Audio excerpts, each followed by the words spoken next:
Welcome, fellow humans. As many of you know, we're dedicated to personal betterment, one baby step at a time. We collect and share wise and helpful stories from our readers and listeners. Yeah, if you're alive, then you know life can be challenging, full of difficult situations. Unfortunately, we aren't born with coping skills. We have to learn them along the way. So, there might be no smarter way to spend a few minutes than to hear how others have faced life's challenges. Maybe you can incorporate some advice or coping skills into your own toolbox. This reminds me of one of my favorite sayings. A smart person learns from his mistakes. A truly wise person learns from other people's mistakes. Well, each of us is on our own road to becoming a wiser, better, more mature version of our younger self. So to help with that process, let's relax and ponder these thoughts sent in by Devin. Thanks for sharing, Devin. Here we go. Hey, E.T., thanks for allowing me to share some thoughts. I've worked with troubled or struggling kids for more than 20 years. Most of the youth I work with have behavioral issues. Some of them have been suspended or expelled from school. Some of them are just too challenging for their parents to handle. But for one reason or another, these kids are now in the system, receiving professional or outlying help in an effort to teach them more acceptable behaviors. It's all about teaching them to survive and thrive in society, to get along with others so they can make friends and build long-term relationships. Getting along may sound like a simple no-brainer, but if you didn't have good role models in your childhood and didn't learn how to treat others kindly and with respect, then life is going to be much more difficult. It can all be summed up as having empathy or learning empathy at an early age. I know the purpose of your podcast is to offer solutions, not just point out problems, so I'm going to try to do that now. I encourage parents to think long and hard about teaching empathy to their very young children. You might start by making them feel very good about sharing their toys and treats. Tell them how happy and proud that makes you, and point out how happy the other person is, the person they shared with.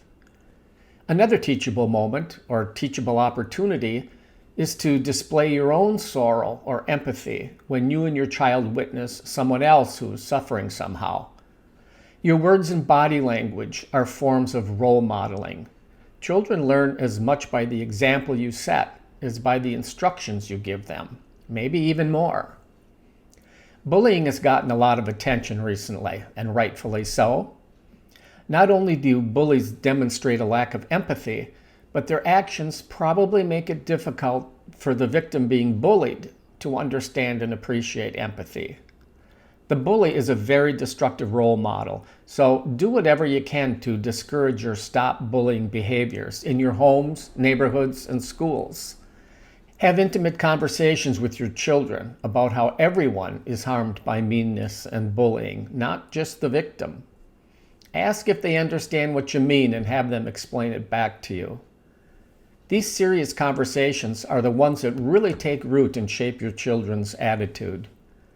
Repeating this type of reinforcement until it really sinks in is important because it's the kids who don't learn a sense of empathy who often end up in treatment, in jail, or who just struggle with relationships throughout their entire lives.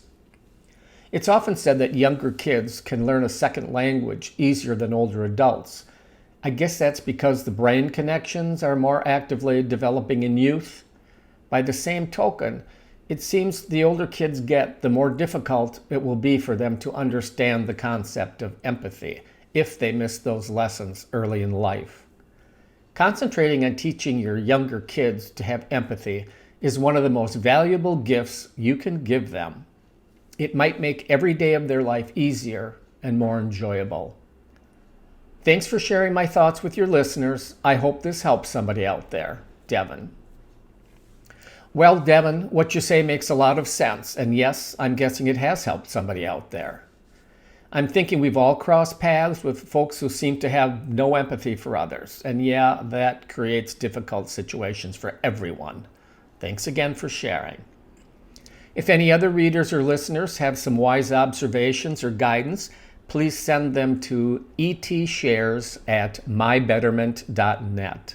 Anything to help our fellow human beings become smarter, happier, and more mature is what we want to share. Take care, human beings. Love you, shmov ya.